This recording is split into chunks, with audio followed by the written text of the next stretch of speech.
Je devais avoir environ 6 ans parce que je n'allais pas encore à l'école.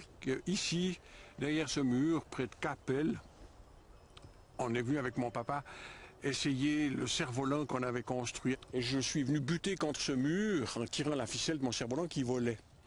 Et je suis tombé, je me suis ouvert l'occiput, ici, là, derrière, et j'ai eu très peur parce que le sang coulait, ça giclait, j'avais du sang chaud, gluant qui me dégoulinait le long du cou, et je me suis dit que j'allais peut-être mourir. Alors mon père s'est activé, on est descendu en ville, et on est allé chez le médecin qui a arrangé les affaires très rapidement avec 2 ou 3 agrafes.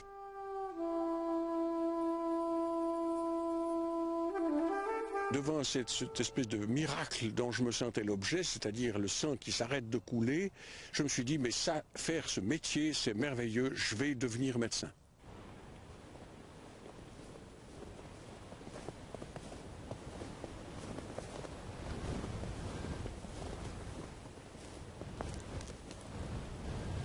La façon qu'on a d'appréhender celui qui s'adresse à nous parce qu'il souffre, va en partie déterminer notre réponse et ses réponses. Donc, on n'est pas, en étant scientifique, une sorte de machine à poser un diagnostic.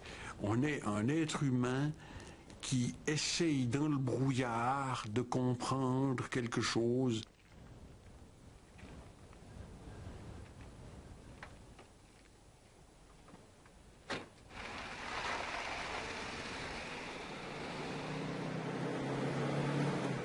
Je n'ai pas de certitude absolue.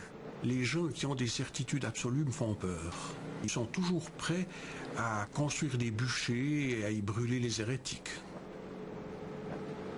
Charles ne fut pas brûlé vif, même s'il est monté plusieurs fois sur le bûcher. 30 ans après le film que lui consacre Alain Tanner, nous retrouvons l'homme pour une rencontre singulière. Un dernier voyage aussi.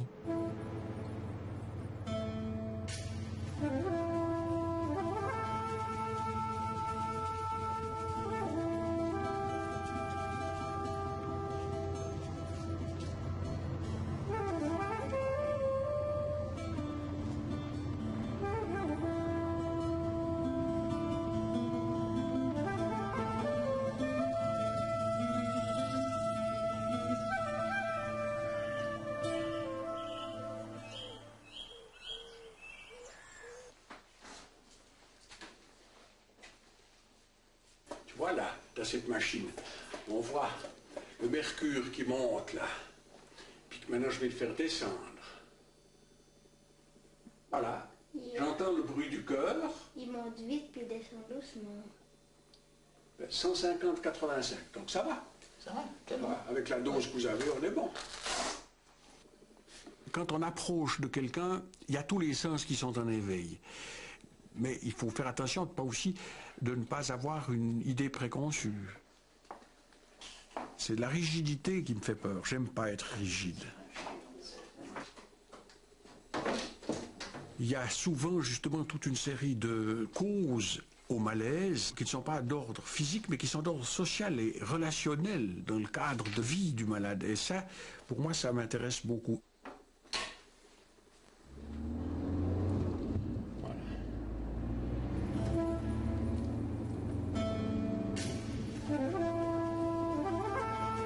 Charles Bugnon est né à La Chaux-de-Fonds en 1924. Il grandit dans un milieu ouvrier et part étudier la médecine à Neuchâtel, puis à Lausanne. En 1952, le jeune médecin de 28 ans s'installe dans la campagne vaudoise, à Thierrens. Il y restera toute sa vie. C'est près des gens de la terre que ce nomade dans l'âme a planté ses racines et développé sa vision de la médecine. Le degré de civilisation se marque en particulier par l'attention qu'on a pour les vieux. Dans notre société où tout ce qui est neuf est plus beau que ce qui est vieux, les hommes sont aussi dans cette situation absolument déplorable lorsqu'ils sont vieux, d'avoir le sentiment d'être à jeter. Alors que dans d'autres civilisations, et c'était aussi le cas dans l'ancien temps chez nous ici, on considérait les vieux comme ayant une expérience à transmettre, et puis une mémoire à transmettre. Tousser un coup, respirer. En Afrique, on dit quand un vieux meurt, c'est un livre qui se ferme ou qui est brûlé. Voilà. 200. Il y en a 60. Voilà. À votre âge, vous avez besoin d'un peu d'aide. Il y a ces trois filles qui se donnent de la peine, bien qu'elles habitent des fois un peu loin, mais enfin elles viennent. Et puis l'infirmière, puis comme ça vous êtes dans votre cadre, vous pouvez faire vos corbeilles. C'est vrai, j'ai remarqué que quand vous aviez été gravement malade, les corbeilles étaient un petit peu moins serrées. Ouais. Il y a toute une série d'activités quand même qui sont qui maintiennent un intérêt pour la vie. Vous participez avec ce système. Oh, oui, c'est sûr. Il y a 30 ans, j'espérais, j'en avais parlé dans le film qu'on avait fait avec Tanner, pour dire que les personnes qui pouvaient mourir dans leur ambiance, c'était une bénédiction. Enfin, et ça, c'est un peu le souhait de chacun. Santé. Santé, Vignon. Santé, papa. Bonnes vacances, alors. Merci.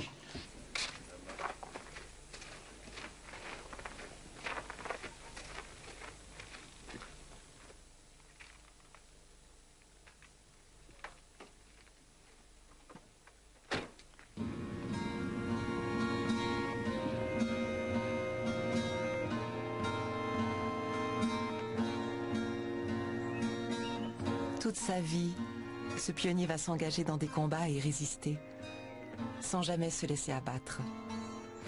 Au conseil communal de Thierran, on l'appelle le vieux chêne, depuis qu'il s'est opposé à l'abattage de l'arbre qui marque l'entrée du village. Jeune étudiant, Charles voulait devenir médecin de brousse. Finalement, il a décidé qu'il y avait suffisamment à débroussailler par ici.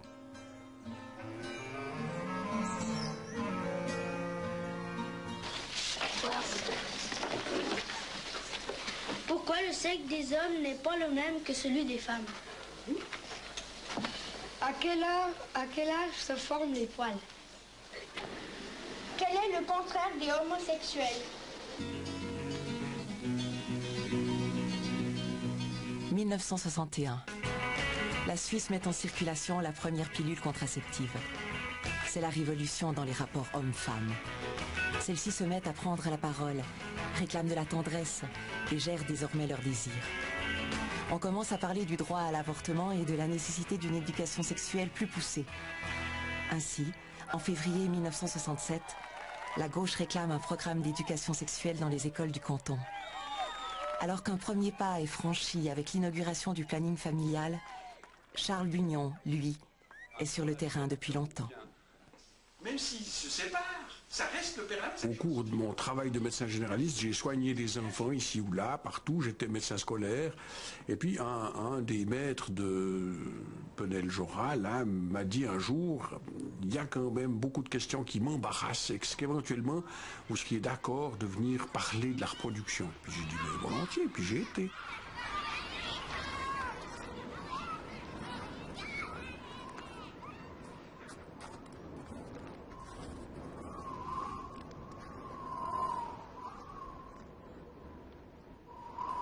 Voyez-vous, le problème sexuel, c'est un vaste problème auquel vous êtes déjà certainement sensibilisé par votre âge.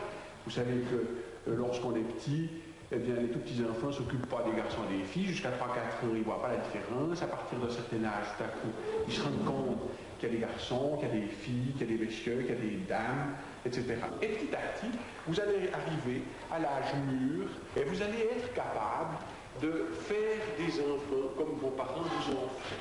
J'avais remarqué dans ma clientèle que chaque fois que les gens abordaient les problèmes de la sexualité, ils n'avaient pas de vocabulaire à leur sujet. Je me souviens en particulier d'une femme qui me disait « il faudrait venir voir mon mari ». Puis j'ai dit « oui, qu'est-ce qu'il a ?»«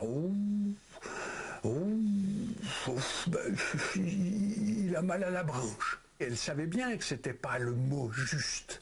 Et je me suis dit qu'il fallait que j'introduise dans le pays un langage qui puisse être utilisé parce que c'est le langage, c'est le verbe, c'est la parole qui permet de maîtriser les émotions. Alors que si on n'a pas la parole pour ça, c'est les émotions qui nous dirigent. Les hommes sont vite satisfaits lors des relations. Les messieurs ne sont pas assez poètes, ils sont un peu grossiers. Ils sautent sur la femme. Et ils ont leur plaisir. Et puis après, ils sont tranquilles, ils s'en fichent. Ils arrêtent, ils se retournent et ils se mettent à ronfler. Et il y a un tas de femmes qui sont malheureuses. Parce que justement, les femmes, toutes les femmes du monde, elles sont beaucoup plus sensibles à toute cette ambiance qu'il y a autour. Cette ambiance d'amour, justement, qui n'est pas seulement l'acte sexuel, comme vous le voyez faire quand vous voyez amener une vache au taureau. Les gens avaient l'impression que si on ouvrait un petit peu la fenêtre à des enfants, on allait avoir des histoires de sexe dans tous les coins, qu'ils allaient sortir de l'école pour immédiatement se mettre à faire des exercices pratiques, ce qui n'était pas vrai du tout.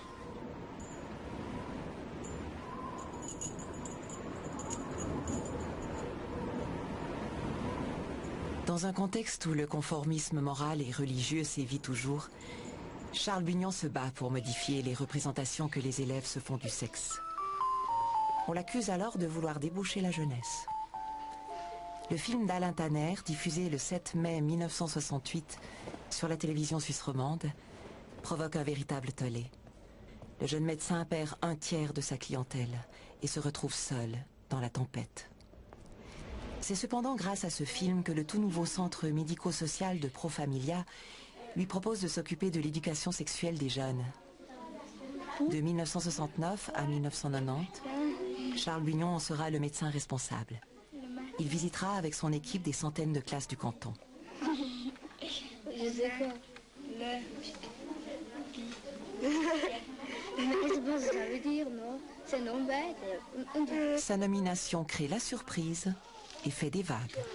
Je savais qu'il y avait des gens qui n'étaient pas très pour, et je savais aussi que parmi les médecins, disons dans la faculté, il y avait un certain nombre de gens qui se disaient c'est un excité, c'est un type un peu bizarre. J'avais déjà eu l'occasion de voir le directeur de la maturité me dire il eût mieux valu pour la société que vous ne fussiez jamais admis à la faculté de médecine. Eh ben bon, je savais qu'il y avait des gens qui étaient contre.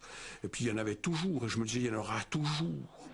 Pour les garçons, qu'est-ce qui est important dans ces étapes-là? Quel est le stade que vous aimez bien, n'est-ce pas? On aime toutes les étapes. Toutes les étapes. Ouais, toutes les étapes. Chaque étape passionnant. Il y en a qui sortent ensemble, puis ils ont pas de rapport sexuel. Et puis Puis ils s'embrassent, c'est tout. Ils se voient, et puis c'est tout. Et puis ils ont quand même du plaisir. Oui. Vous pouvez faire les filles à ce moment. Pour aider les jeunes à vivre leur sexualité de manière harmonieuse, Charles Bugnon va débarrasser l'éducation sexuelle de ses aspects répressifs. Ça ou pas. Vous arrivez à vous imaginer cette situation bien ça?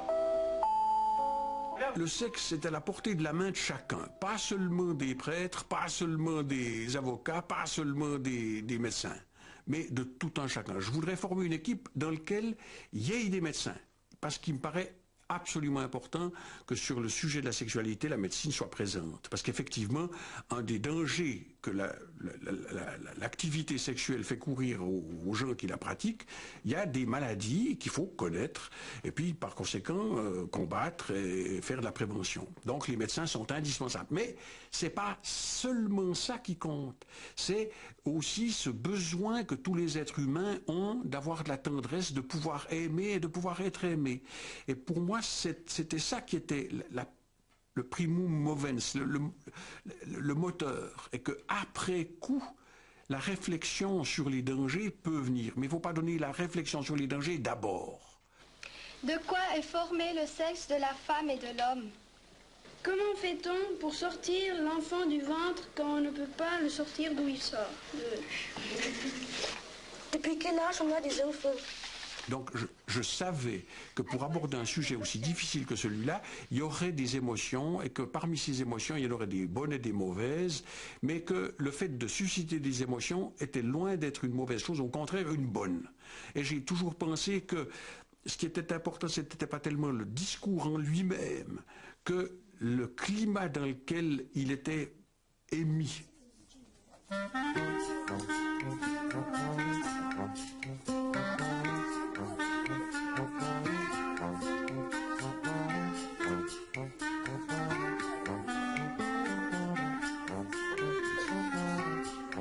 Une maîtresse d'école avait eu la leçon d'éducation sexuelle dans sa classe, et puis elle avait dit aux enfants, alors vous faites des dessins sur ce que vous avez pensé.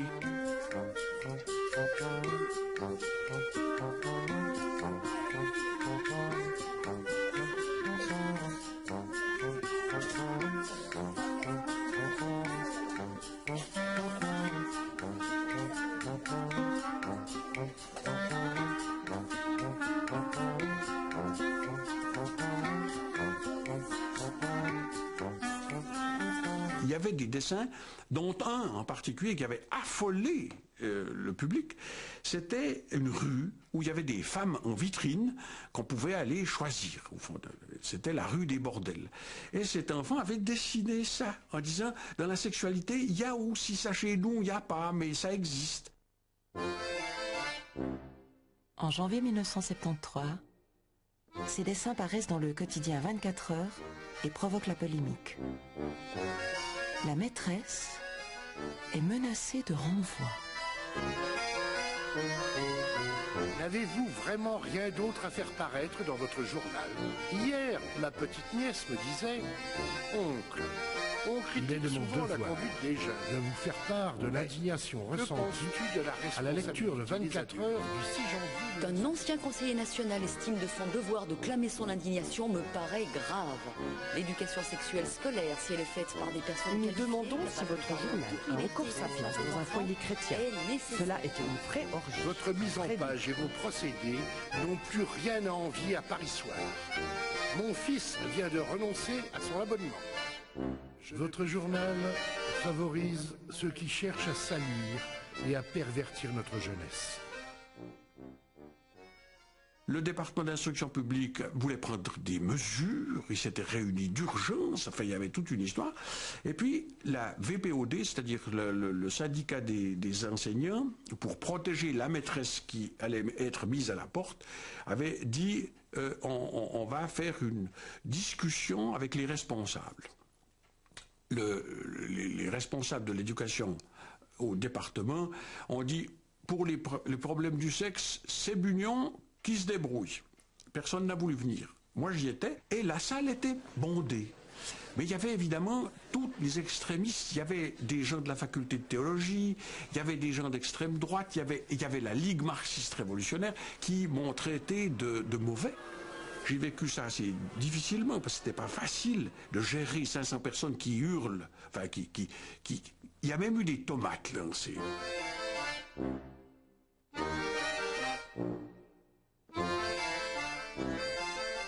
Le médecin de Thiéran apprend à ses dépens que l'on n'ouvre pas impunément l'armoire au tabou.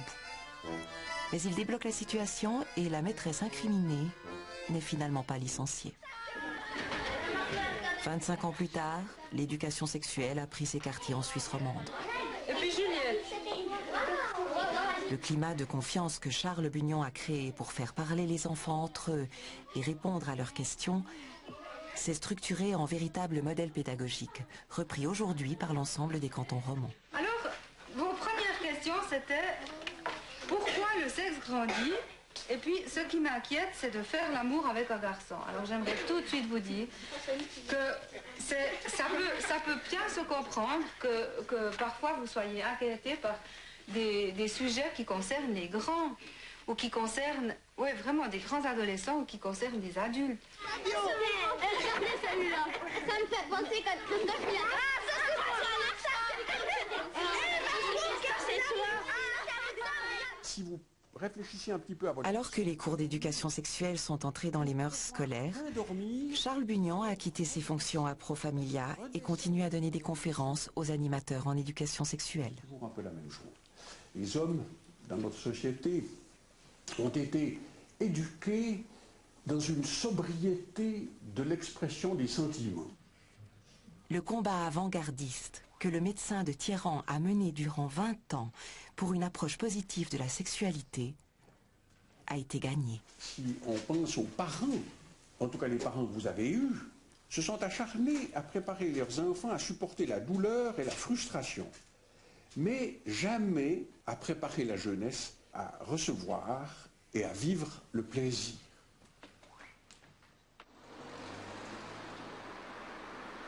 Son côté combatif, Charles Bugnion le doit surtout à ses racines, qui sont à chercher du côté de la Chaux-de-Fonds.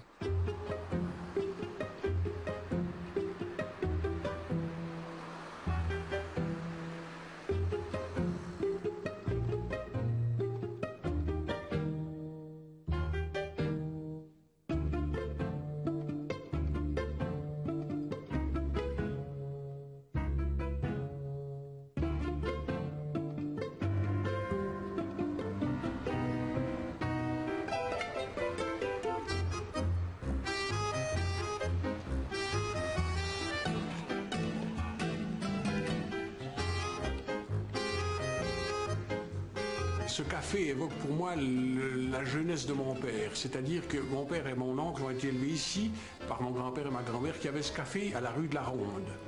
C'était près de la place du Gaz et c'était une région où, me racontait mon père, il y avait beaucoup de discussions sur le problème de la liberté. Il y avait des anarchistes, il y avait toutes sortes de gens qui se situaient, disons, sur la gauche des partis. Et mon père était syndicaliste, il est devenu syndicaliste en étant mécanicien. Et moi, j'ai beaucoup écouté, beaucoup pris de cette ambiance qui régnait justement ici, dans ces années, après la guerre, disons pendant la guerre de 14 et puis après, où on débattait des problèmes de la liberté d'une part, et puis de la dignité de l'homme, et de la capacité de changer, d'avoir des opinions, d'échanger les opinions sans étriper les autres. Et ça, pour moi, c'est un endroit qui a valeur de symbole pour tout ce que j'ai pu faire après. C'est ici, si on peut dire, la racine de certaines de mes coups de gueule, de certains de mes éclats, parce que je ne supporte pas l'injustice. Eh bien ici, il y avait justement une bande de gens qui, quand ils avaient trop bu, se faisaient sortir par ma grand-mère qui avait un grand balai. Voilà, c'était dans ce café.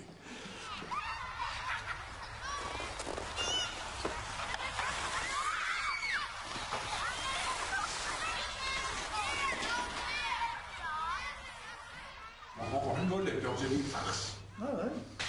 C'était la on charriait, on la mettait ici, on la mettait là. Mais après, quand il n'y a plus les triangles, c'était là. Depuis la rue Avocabile en bas Bel Air, eh ben c'était la glisse-pète, comme on dit, en bas chaudronné. On était plus vite sur le cul en bas, à la rue vers la Copée, à la rue du Madrone 2, qu'à descendre à pied.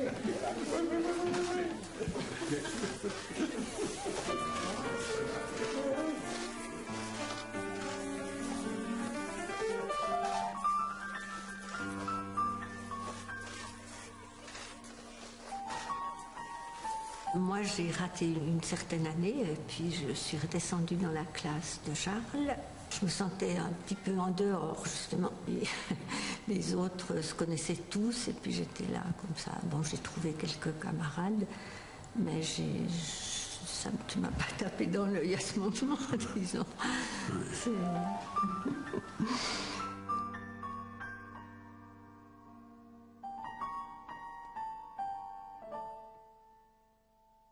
C'est après la course d'école au Tessin que là, alors, on a eu des déclarations claires, puis des sortes de décisions prises, et puis qu'ici, justement au gymnase, alors on était liés, on était toujours un peu ensemble. Et comme je m'affichais avec ma bonne amie, le professeur de français l'a maltraité, il l'a traité de petite vache. Et alors là, je me suis levé comme une furie en disant « Monsieur, vous voyez, un chevalier, preuve chevalier, monsieur, vous allez donner des excuses à cette jeune fille. » Il a éclaté de rire Alors je suis sorti de ma place et je lui ai foutu une baffe aller-retour, ce qui l'a complètement stupéfié, et il est parti en courant se réfugier chez le directeur.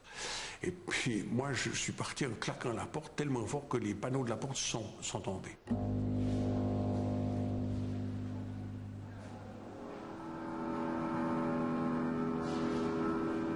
Arrivé devant la porte du directeur, j'ai pas poursuivi. J'étais énervé, je me suis rendu compte, non, là, je risque gros. Alors je suis parti dans la montagne, me calmer un peu dans la forêt, puis je suis rentré.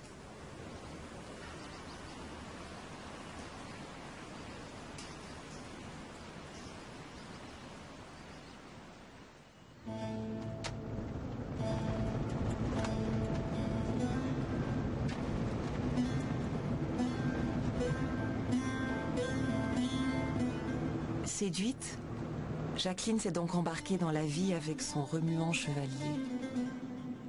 En 1948, le jeune couple se marie. On sort de la guerre. Charles ne veut pas d'enfant, si c'est pour en faire de la chair à canon. Ce n'est pas parce que le monde est mauvais qu'il faut contribuer à son dépeuplement, lui rétorque Jacqueline. Sensible à ses arguments, Charles lui donne raison. Finalement, c'est pour abriter 5 enfants qu'ils construisent leur maison de tiers-rang.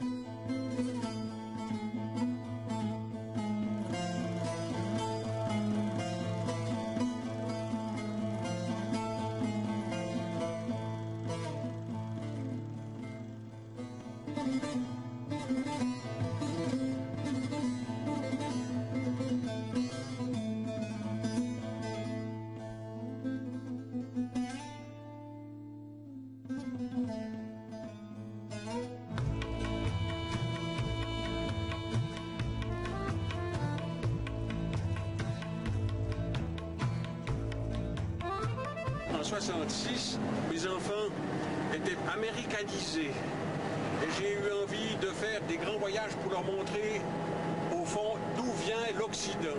L'idée, c'était d'aller dans le pays où a vécu Abraham, qui est le fondateur de ce qu'on appelle actuellement l'Occident. C'est dans la partie sud-est de la Turquie, et j'ai décidé de prendre ma famille pour aller faire une sorte de pèlerinage à Haran, la ville où Abraham s'était chamaillé avec son père et d'où il était parti dans le pays que Dieu lui montrerait.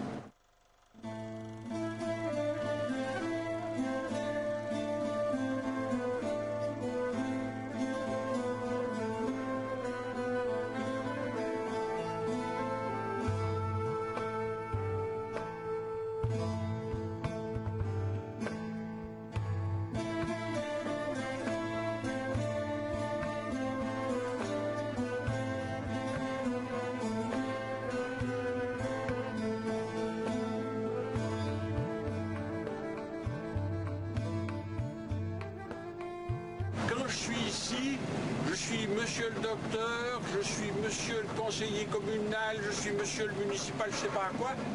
J'ai une sorte de puissance et là-bas, je n'ai plus rien que ma personne. C'est un entraînement à l'humilité et en même temps un moyen de satisfaire mon insatiable curiosité.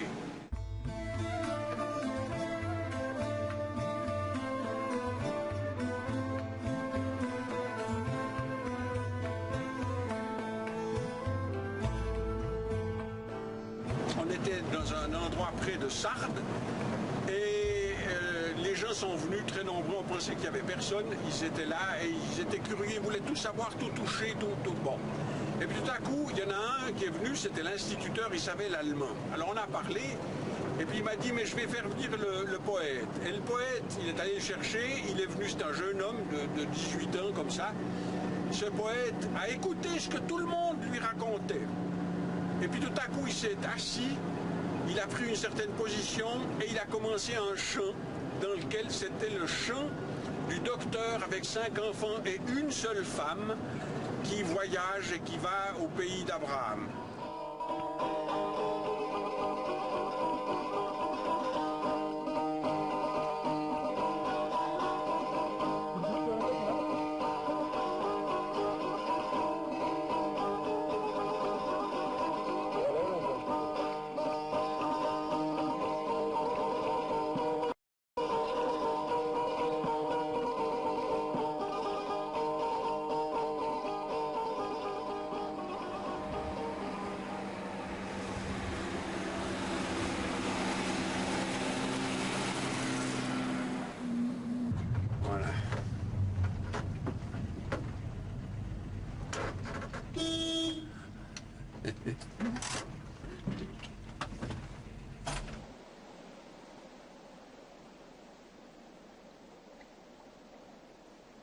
1940.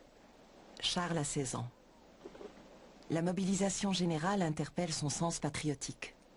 Trop jeune pour s'engager, il fait l'école buissonnière, enfourche son vélo et part en observateur près de la frontière, où sont internés des soldats français.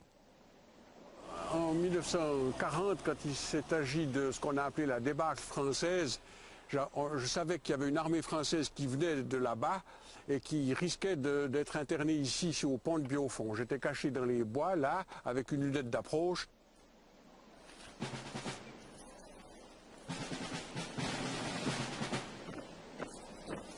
Je regardais les soldats français qui défilaient. Il y en avait environ 300 ou 400 qui déposaient leurs fusils. Ça faisait un grand tas de fusils là. Moi, j'étais étonné de voir, au fond, pas de bataille. Et derrière le dernier soldat qui passait, il y avait un motocycliste allemand avec un habit de cuir noir qui, brusquement, s'est arrêté, a baissé la barrière. Il a bêtement allumé un cigare. Et moi qui m'attendais à voir un être terrifiant, j'ai vu un homme parfaitement normal. Alors je me suis inquiété en me disant, mais nom d'une pipe, comment est-ce possible que des gens qui ont l'air normaux, tout à coup se mettent à être des bourreaux qui envoient les juifs à la boucherie comme un troupeau d'animaux. Alors j'ai décidé à ce moment-là que jamais je n'obéirais à des ordres que je juge injustes.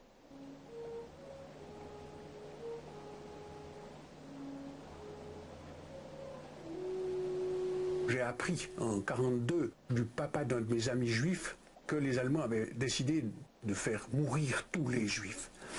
Et j'étais un peu horrifié en pensant à justement ces choses que les gens ne voulaient pas croire à l'époque, bien que ça se disait un peu. Et moi je le clamais puisque je le savais.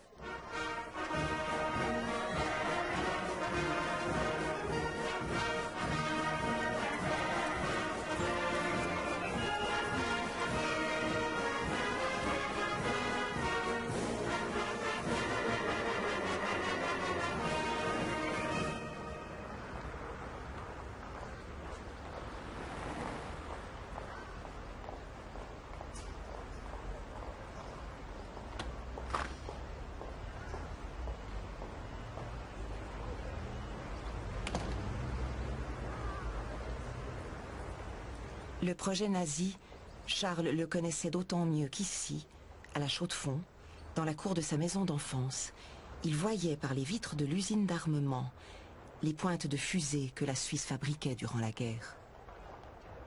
J'ai vu des experts allemands qui avaient des tranches d'officiers allemands qui venaient et moi je manifestais contre les nazis, enfin etc. Mes parents me disaient mais tais-toi, fais attention, ils sont plus forts que nous, ils sont autour de nous. Puis je disais oui mais ça n'empêche que des salauds, etc. Ça s'est passé ici, on les voyait, donc les usines travaillaient à plein rendement. Au moment où les Suisses croyaient défendre leurs frontières, c'était en fait des usines qui travaillaient pour les Allemands. Ça, j'en avais bien conscience à ce moment-là. Et j'ai passé pour un méchant communiste en disant ça.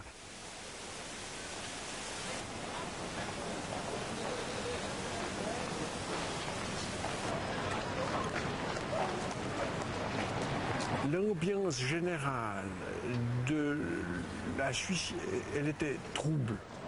Ici, dans les gens qu'on connaissait, dans ce quartier-là, on savait que les Allemands venaient chercher la munition chez nous, on savait qu'on vivait grâce à ça, mais on était quand même mal à l'aise parce que c'était quand même une ambiance absolument sûre. On n'aimait pas les Allemands, les nazis nous dégoûtaient. Par contre, il y avait quand même une partie des gens qui aimaient bien l'ordre allemand.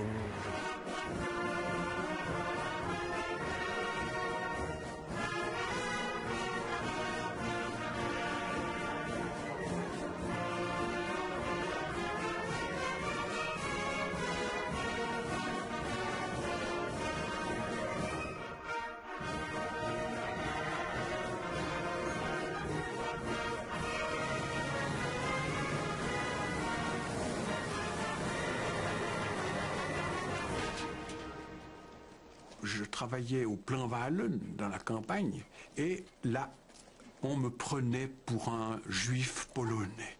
Il se trouve qu'un soldat polonais m'avait donné son calot, et j'avais une vieille chemise de scout kaki, et on me prenait pour le youpin polac. Et j'allais porter le lait. Je faisais le polonais parce que ça m'intéressait de voir ce que les gens pensaient. Et j'ai pris cette boîte de 50 litres pour la vider. C'est très difficile tout seul, alors qu'à deux, c'est tout facile. Et puis, quelqu'un a voulu venir m'aider. Puis une autre l'a retenu en disant « Laisse-le sale, youpin, il bouffe notre pain. »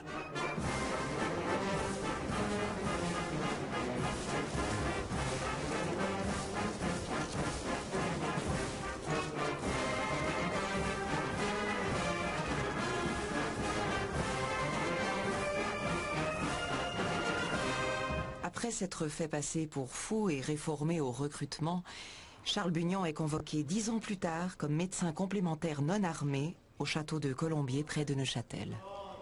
Avec l'armée, il entretient une méfiance instinctive. Pour lui, les autorités n'ont pas nécessairement raison parce qu'elles détiennent le pouvoir. J'étais à un cours de cadre et le type qui faisait le cours dit il faut apprendre aux officiers, il faut apprendre à vos hommes à tirer d'abord sur le personnel sanitaire. Alors j'ai dit, mais écoutez, moi, je ne m'intéresse pas beaucoup au tir, mais il m'a semblé d'entendre quelque chose. Est-ce que vous pouvez répéter? Il répète. Alors je me lève et je dis, alors, messieurs, dans ces conditions, je chie sur le drapeau suisse. Alors évidemment, l'histoire à n'en plus finir, tout le monde s'agite. Il faut le mettre, il faut le citer au tribunal militaire, ça mérite la prison, c'est scandaleux. D'un coup, il y en a un qui dit, messieurs, je suis d'accord avec Bugnon. Paf, tout le monde se tait. Puis en sortant, je vais vers cet officier, puis je dis, mais qu'est-ce que tu as pour que tu ouvres le bec, puis ils se la coincent tous. Il me dit, je suis le plus grand banquier de Genève. Léonard Hensch.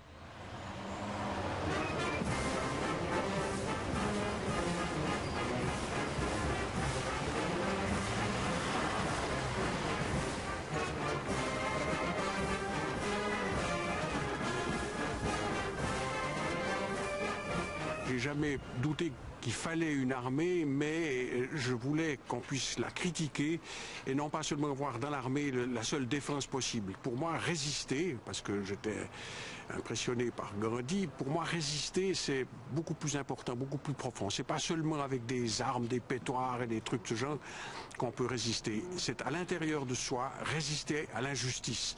Et ça provient, ça, de mon patriotisme, parce qu'en fait, l'histoire suisse, avec les Waldstätten, avec les 3 premiers cantons qui ont voulu se sortir de l'influence des Habsbourg, eh bien pour moi, ça reste quelque chose de valable. Je suis très patriote, tout en étant critique vis-à-vis de l'armée. C'est M. Kunz, hein? Tu dis que quand tu as passé le recrutement, le médecin là-bas t'avait demandé, t'avait posé la question à propos de tes poumons. Un peu pour mes poumons, parce qu'il avait vu que j'avais une tâche. Ouais. Puis toi, maintenant, tu travailles? Oui, je travaille. Mais tu fais quand même un peu attention? Oui, je fais attention, parce qu'il y a des jours, je sais pas quoi, là. Comment il faut dire ça? T'es vite fatigué? Oui, je suis vite fatigué, je parle. À force de des jours, ça va extra. Et tu as l'impression qu'à l'école de recrue, le mois prochain, ça ne veut pas aller. Alors, je pense que c'est légitime qu'on fasse un peu plus attention avec toi qu'avec un autre. C'est très bien. Voilà. Tu as souci d'école de recrue? Oui, moi, je souci, je suis tout le temps malade. Il faut traîner. C'est juste. Bon. Eh bien, je m'en vais te faire une lettre, puis le médecin qui te recevra là-bas le logera. Hein? D'accord, d'accord. J'ai fait ce certificat en connaissance de cause, parce que je le soignais depuis qu'il était tout petit, ce garçon. Hein? Il y avait bien 10 ans que je l'avais soigné X fois, chaque fois qu'il faisait des efforts, il faisait une congestion pulmonaire, puis suivi d'une bronchopneumonie, il crachait du sang. Donc il était paysan, il fallait qu'il fasse attention. Il est arrivé, ils ont vu, oh, c'est Bugnon, apte, pas de problème. Bon, il va. 3 jours, on le fait courir, il a de la peine à souffler, il fait une bronchopneumonie, il crache du sang, on le met à l'hôpital, on lui donne ses habits civils, on lui dit, monsieur, on vous a jamais pris dans l'armée. Il rentre. Puis je dis, mais c'est l'assurance militaire. Vous êtes tombé malade au service. Je les avais avertis. Non, non, non, non, faut pas faire d'histoire, etc. Alors après, en ayant vu le film, il y a des gens qui ont dit, vous voyez, il fait des certificats de complaisance. Et dans un rapport de police à mon sujet, ça a été cité, ça. On a vu à la télévision qu'il fait des rapports de complaisance. Alors qu'en fait, c'était vrai. Pas?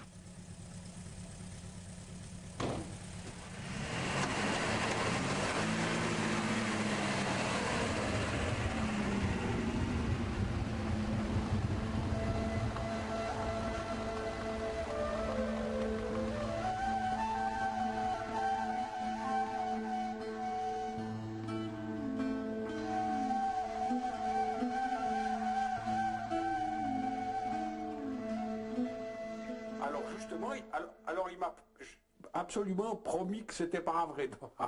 Donc il me ment. Bon, alors c'est bien. Comme ça, je fais des traitements à la méthadone, je les ai proposés, je lui ai fait une sorte de promotion pour ça, parce qu'effectivement, c'est le moindre mal. Mais dans la médecine, à tout moment, on est obligé de faire le moindre mal. Voilà, c'est ça.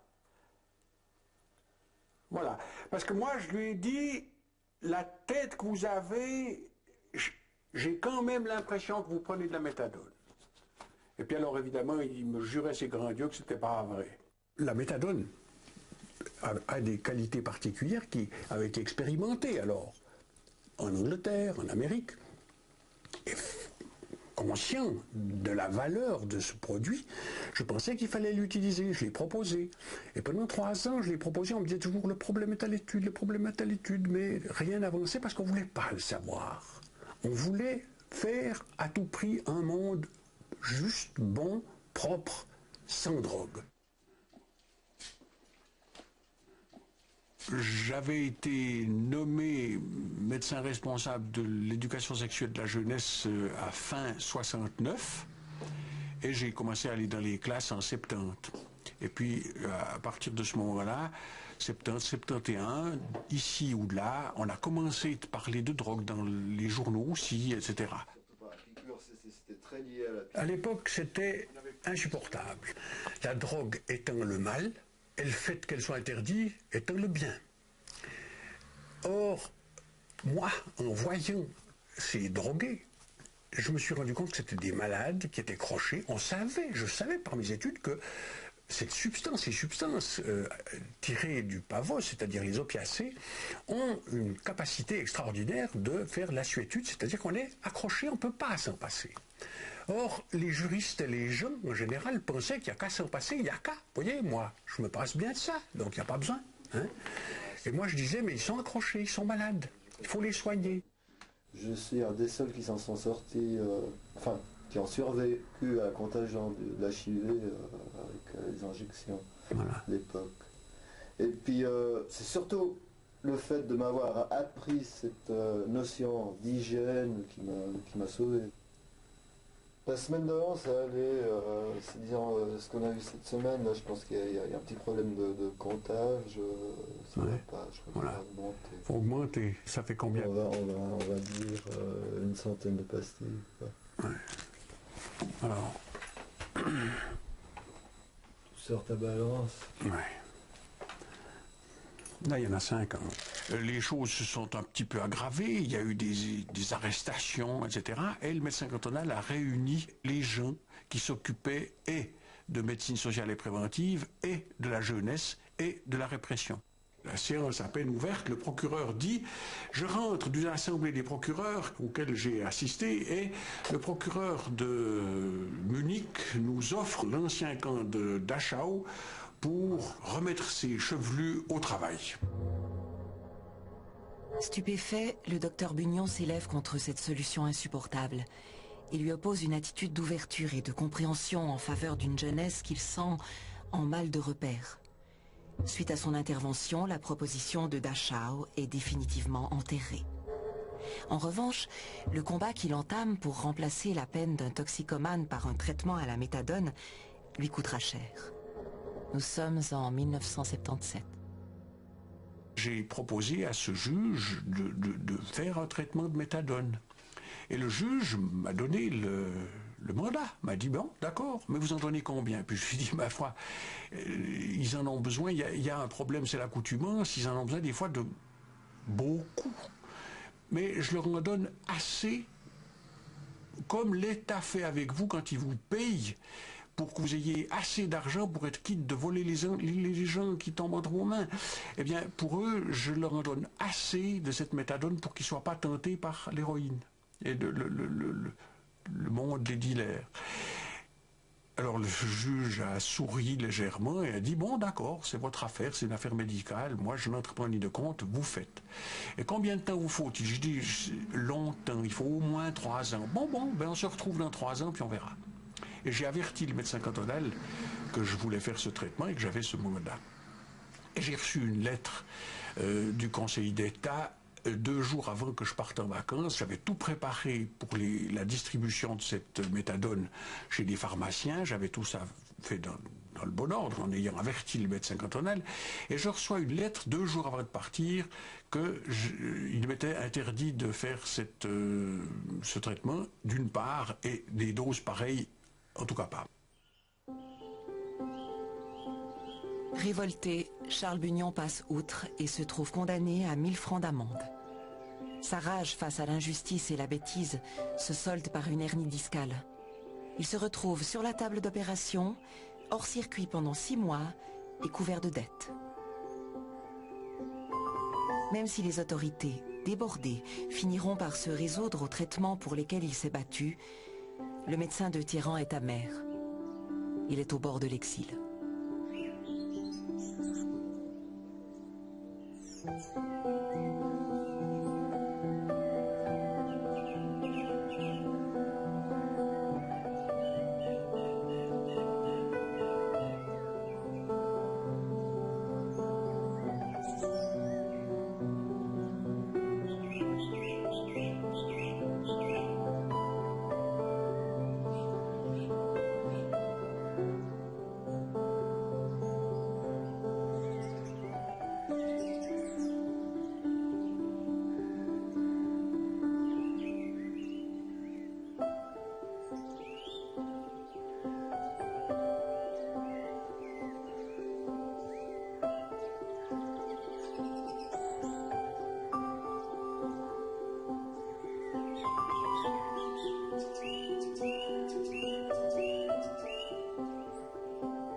L'incertitude ne me fait pas peur.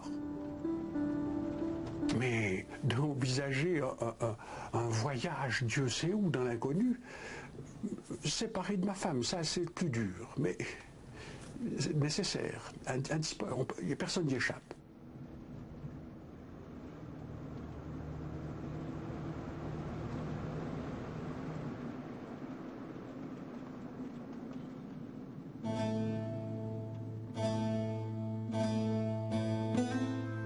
J'ai eu un rêve assez extraordinaire. Je me voyais grimper une montagne péniblement, qui était très abrupte. Je faisais quelques pas en avant, puis je retombais en arrière, etc. Puis au haut de la montagne, il y avait 4 personnages qui avaient l'air d'être en discussion.